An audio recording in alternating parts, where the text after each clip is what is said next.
اللہ کریم ہمیں توبہ کی توفیق دے اور ہمارے گناہ معاف فرمائے، ہماری توبہ قبول فرمائے۔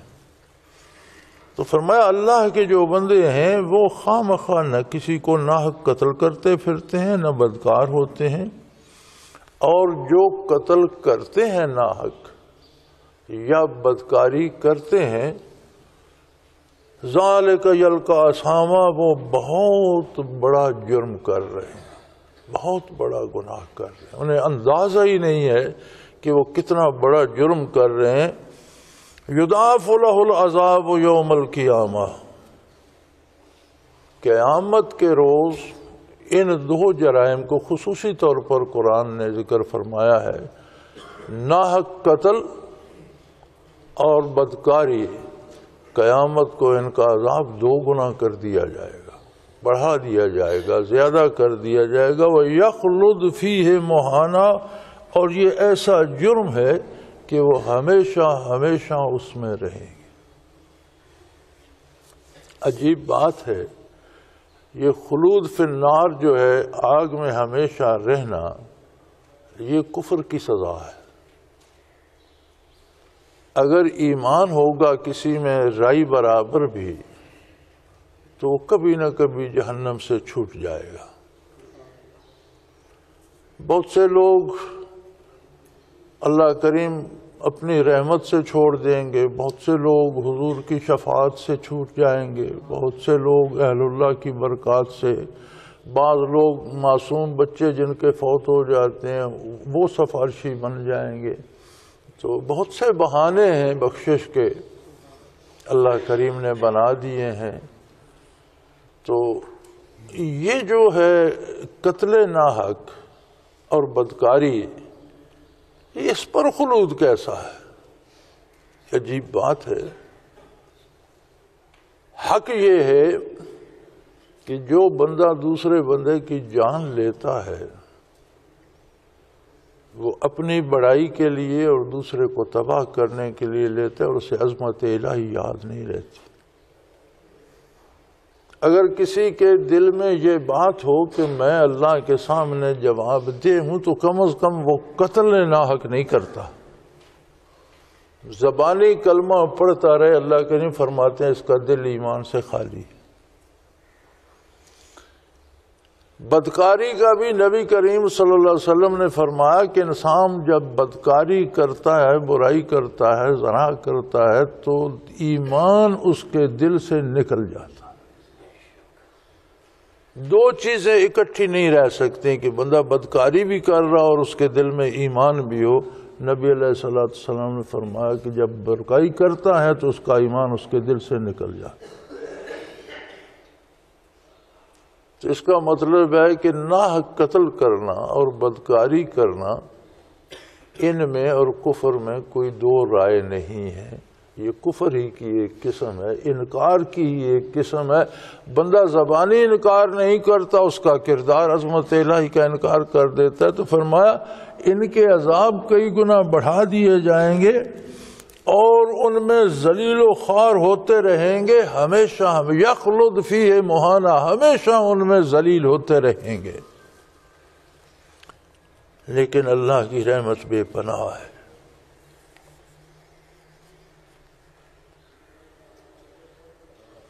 اس کا ارشاد ہے ان رحمتی وسعت کل شیء، میری رحمت ہر چیز سے وسیع تر ہے۔ اتنے بڑے جرائم کے لیے بھی اس نے توبہ کا دروازہ بند نہیں کیا۔ ہاں فرمایا جب تک دنیا میں مہلت ہے، جو کچھ بھی کر چکا ہے، الا من تاب، وہ لوگ بچ جائیں گے جو توبہ کر لیں گے۔ یہ توبہ کیا بلا ہے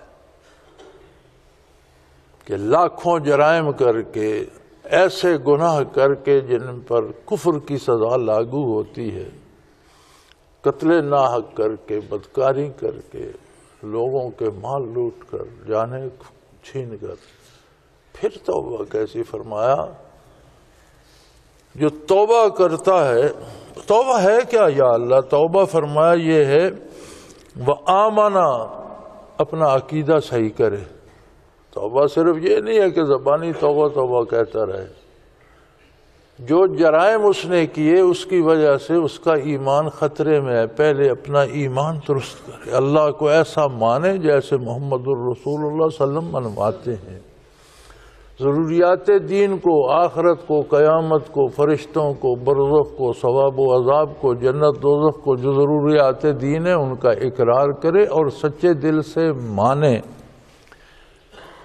عقیدے کے بعد وَعَمِلَ عَمَلًا صَالِحًا، اپنے کردار کی اصلاح کرے، جو ہو گیا وہ ہو گیا، آئندہ کے لیے اپنے کردار کو درست کر لے اور اللہ کے رسول کی اطاعت اور فرمانبرداری میں آ جائے، یہ توبہ ہے۔ یہ زبانی کہہ دینا توبہ نہیں ہے، توبہ ایک عمل ہے، عقیدہ بھی درست کرے، کردار بھی درست کرے، تو پھر اسے ملے گا کیا؟ فرمایا ملے گا کیا؟ میری رحمت تو بے پناہ ہے، فَأُولَئِكَ يُبَدِّلُ اللَّهُ سَيِّئَاتِهِمْ حَسَنَاتٍ۔ اگر کوئی کسی سے غلطی ہو گئی، جرم کر بیٹھا، پھر اس نے توبہ کی، عقیدہ بھی درست کیا، کردار بھی درست کیا، تو فرمایا اللہ ایسا کریم ہے کہ اسے ان گناہوں کے بدلے بھی نیکیاں عطا کر دے گا، نہ صرف گناہ معاف فرمائے گا بلکہ جو اس کا اعمال نامہ گناہوں سے بھرا ہوا تھا، گناہ مٹا کر اسے نیکیوں کا اجر عطا کر دے گا، نیکیاں لکھ دے گا گناہوں کے بدلے، اس لیے کہ وَقَانَ اللَّهُ غَفُورًا رَحِيمًا، اس لیے کہ اللہ بہت بڑا بخشنے والا، بہت بڑا رحم کرنے والا۔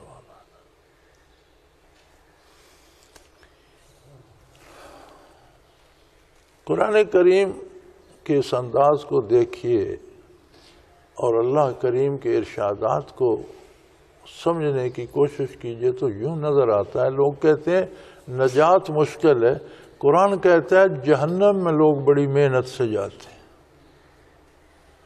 جتنی مشقت کرنی پڑتی ہے زندگی میں وہ دوزخ کے لیے کرنی پڑتی ہے، قتل کرو، بدکاری کرو، مارو، لوٹو، رشوت لو، ہر برائی مشکل ہے،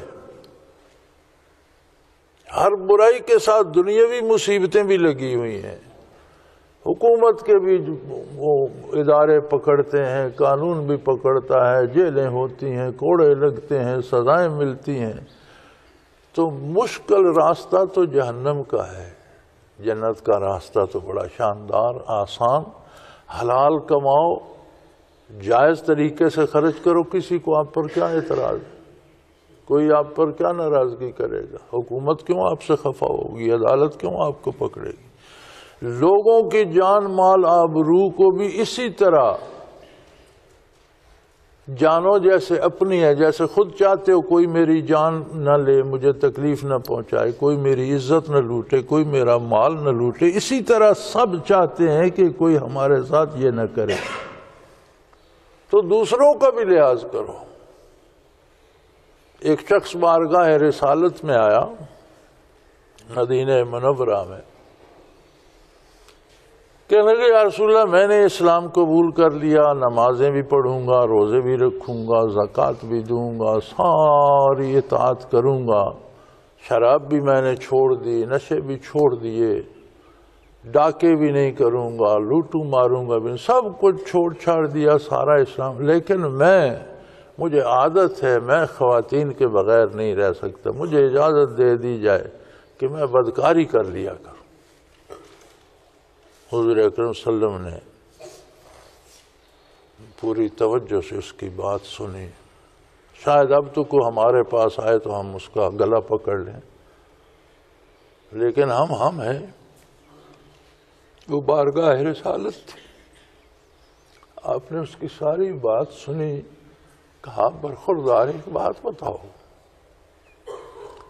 اگر کوئی تمہاری ماں کے ساتھ بدکاری کرنا چاہے تمہارا رد عمل کیا ہوگا؟ یا رسول اللہ میں نہیں برداشت کر سکتا۔ کوئی دوسرا تمہاری بیوی سے بدکاری کرنا چاہے، یا رسول اللہ میں برداشت نہیں، تمہاری بیٹی سے، بہن سے، یا رسول اللہ میں برداشت نہیں۔ فرمایا اسی طرح سارے انسان ہیں، ان کے بھی حقوق ہیں، وہ بھی برداشت ہیں۔ جو تم اپنے لیے چاہتے ہو دوسروں کے لیے بھی چاہو۔ تو اس نے کہا یا رسول اللہ مجھے بات سمجھ آ گئی، میں توبہ کرتا ہوں۔ تو فرمایا توبہ یہ ہے کہ عقیدے بھی کی اصلاح کرے، عمل کی، کردار کی بھی اصلاح کرے، اور پھر دیکھے رحمت الہی کا تماشا۔ وہ ایسا کریم ہے کہ نہ صرف گناہ معاف فرمائے گا بلکہ بدی اور برائیوں کی جگہ نیکیاں عطا کر دے گا، اس لیے کہ وہ بہت بڑا معاف کرنے والا، بہت بڑا رحم کرنے والا۔ تو رحمت الہی تو اتنی عام ہے کہ ہم دامن چھڑا چھڑا کر عذاب کی طرف بھاگ رہے ہیں اور خام خام پر عذاب نازل ہو رہے ہیں۔